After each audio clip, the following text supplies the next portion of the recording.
નમસ્કાર મિત્રો, સ્વાગત છે આપનું મારી યુટ્યુબ ચેનલ આરવી લો ફર્મમાં।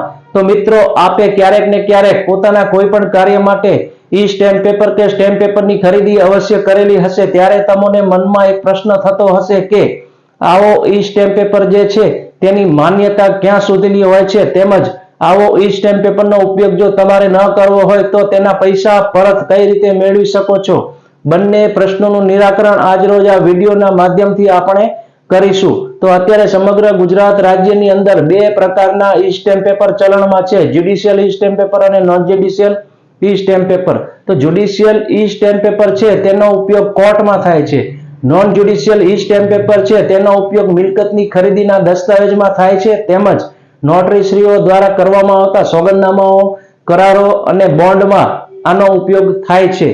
હવે બંને પ્રકારના જે ઈ સ્ટેમ્પ પેપર છે તે સરળતાથી ક્યાંથી મળી રહે છે, તો નોન જ્યુડિશિયલ ઈ સ્ટેમ્પ પેપર અને જ્યુડિશિયલ ઈ સ્ટેમ્પ પેપર બંને પ્રકારના સ્ટેમ્પ નોટરીશ્રીઓની ઓફિસ ઉપરથી મળી શકે છે, તેમજ સમગ્ર ગુજરાત રાજ્યના તમામ જિલ્લાઓની સબ રજિસ્ટ્રાર કચેરીની બાજુમાં ઈ સ્ટેમ્પ પેપર કેન્દ્રો ઊભા કરવામાં આવેલા છે, ત્યાંથી પણ તમને ઈ સ્ટેમ્પ પેપર સરળતાથી મળી શકે છે। હવે ઈ સ્ટેમ્પ પેપરની માન્યતા વેલિડિટી ક્યાં સુધીની હોય છે, તમે જ્યારે ઈ સ્ટેમ્પ પેપર ખરીદી કરો ત્યારથી તમે તેનો ગમે ત્યાં સુધી ઉપયોગ કરી શકો છો, એટલે કે તેની કોઈ વેલિડિટી કાયદામાં દર્શાવવામાં આવેલી નથી।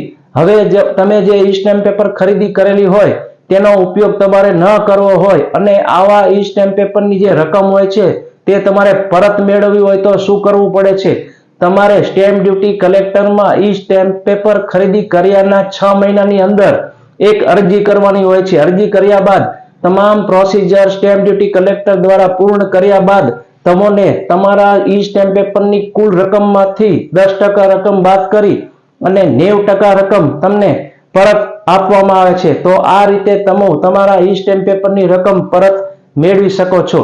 તો મિત્રો, આજનો વિડીયો તમને ગમ્યો હોય તો તેને લાઈક કરશો, શેર કરશો અને ચેનલને સબસ્ક્રાઇબ કરશો। જય હિન્દ, જય જય ગરવી ગુજરાત।